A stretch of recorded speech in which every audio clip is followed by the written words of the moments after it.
Good morning, this is Alina from Axu Immigration News. In recent months, the United States government has introduced a significantly expanded travel and immigration restriction that directly affects many foreign nationals, including people who hold or use travel documents issued or endorsed by the Palestinian Authority.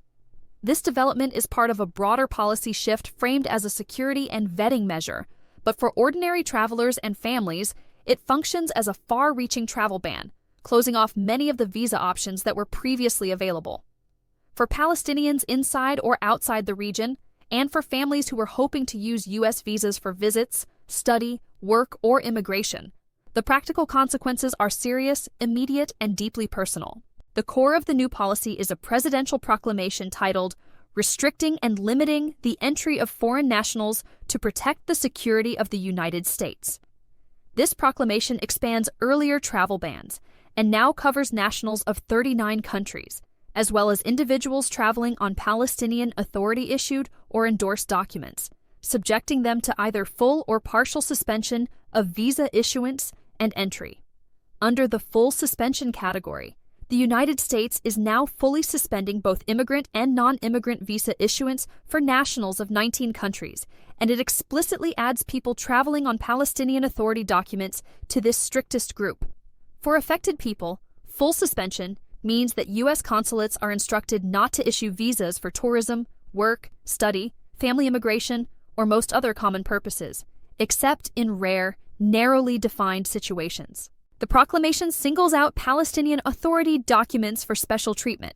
In the legal text, the administration points to designated terrorist groups operating in the West Bank and Gaza, the impact of recent conflict on local institutions, and what it describes as weak or non-existent control by the Palestinian Authority over parts of its territory. On this basis, it concludes that people attempting to travel using documents issued or endorsed by the Palestinian Authority cannot currently be properly vetted, and therefore their entry must be broadly restricted. As a result, any person whose primary travel document is a Palestinian Authority passport or laissez-passer is now, as a general rule, ineligible for both immigrant and non-immigrant visas, unless they fall within one of the limited exception categories or succeed in obtaining a case-by-case waiver. At the same time, the proclamation contains a number of important technical limitations that shape who is directly hit and who is not. One key point is that it does not retroactively cancel visas that were already valid on the date the ban took effect. If a person from an affected country, or a person traveling on Palestinian Authority documents, already holds a valid U.S. visa issued before the effective date, the proclamation states that this visa will not be revoked just because of the new rules. Such individuals may still face extra questions, screening, and possible confusion at the airport, but on paper, their visa remains usable until its normal expiration date. Another critical detail is that the proclamation's main restrictions formally apply to people who, on the effective date, were outside the United States and did not already have a valid visa. This means that Palestinians and other affected nationals who were already physically inside the United States on that date are not themselves barred from remaining in the country by this proclamation alone.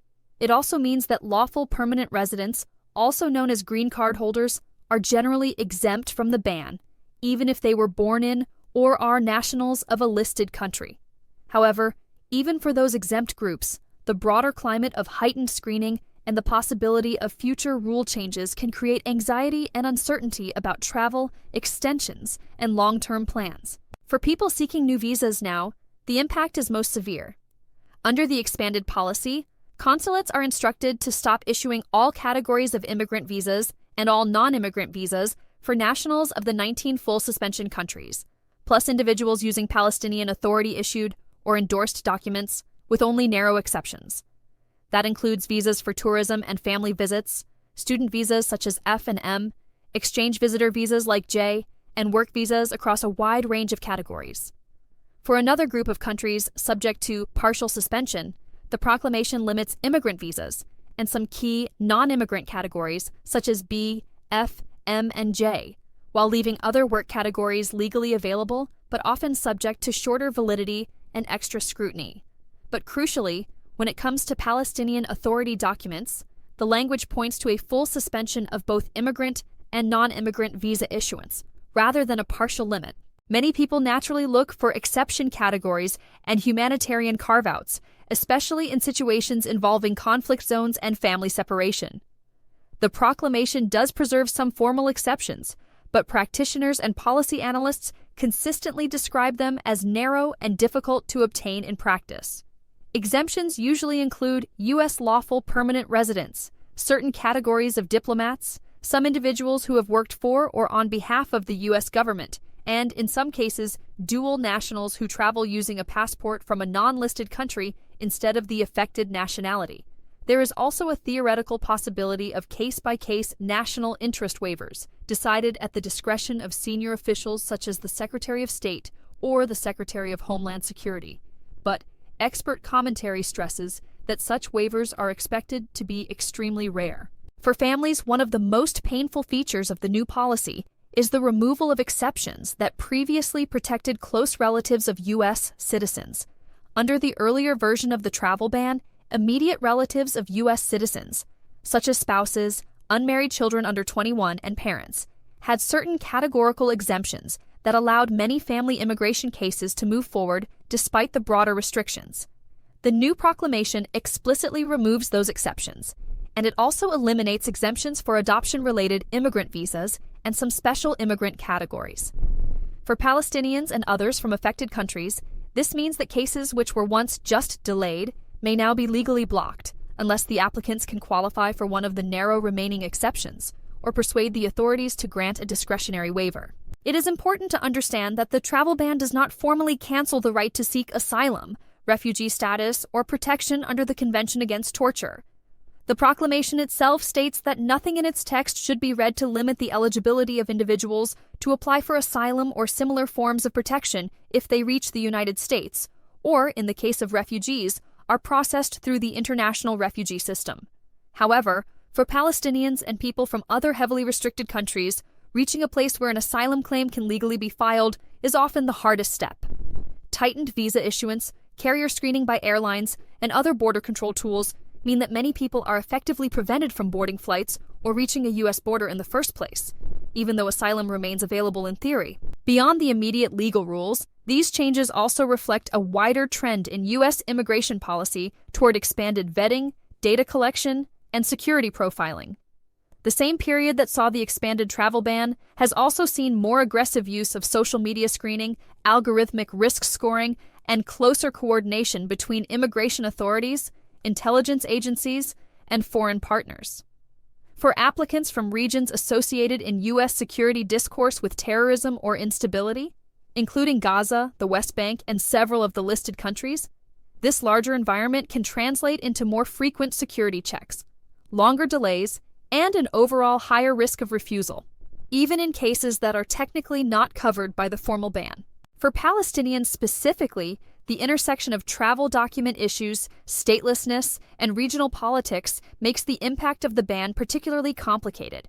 Some Palestinians hold or can qualify for passports from other countries, such as Jordan or a country of long-term residence, and may therefore be able to travel on a non-listed passport and avoid the categorical treatment applied to Palestinian Authority documents.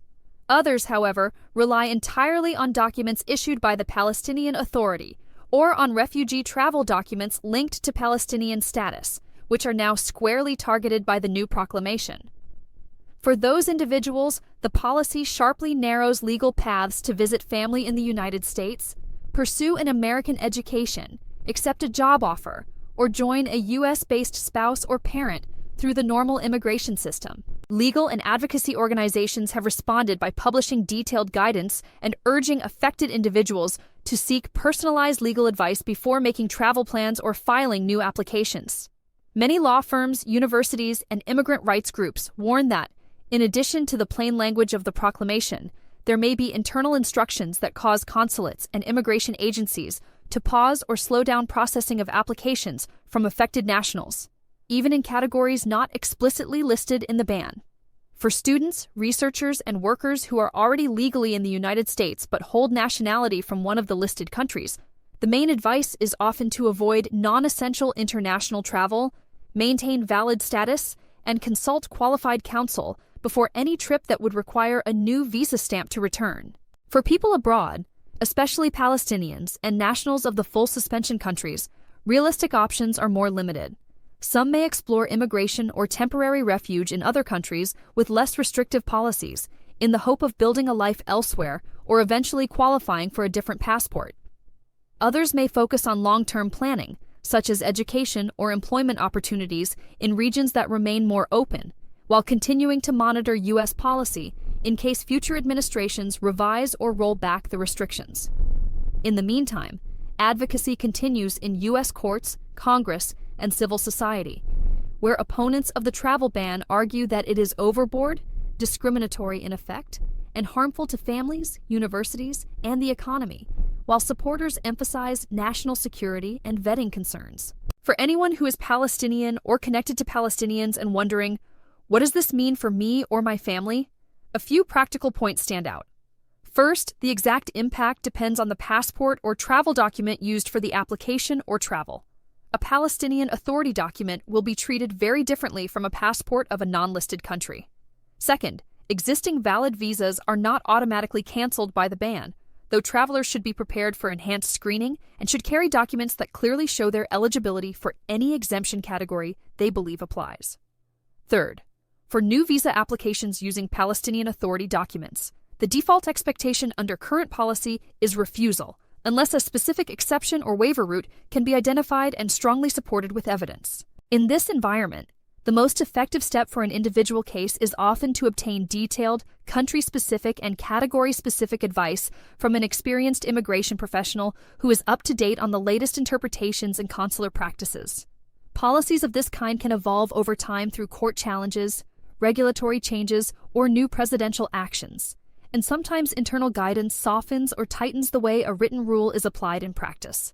For now, however, the expanded travel ban and the explicit targeting of Palestinian Authority documents mean that many Palestinians face one of the most restrictive U.S. immigration environments in recent history, with the greatest burdens falling on those who lack an alternative passport and who were counting on U.S. visas for safety, family unity, or opportunity. If you found this video helpful, please consider subscribing to Axiu Immigration News for more clear, accurate, and timely immigration news. Share this video with someone who needs to know. Goodbye.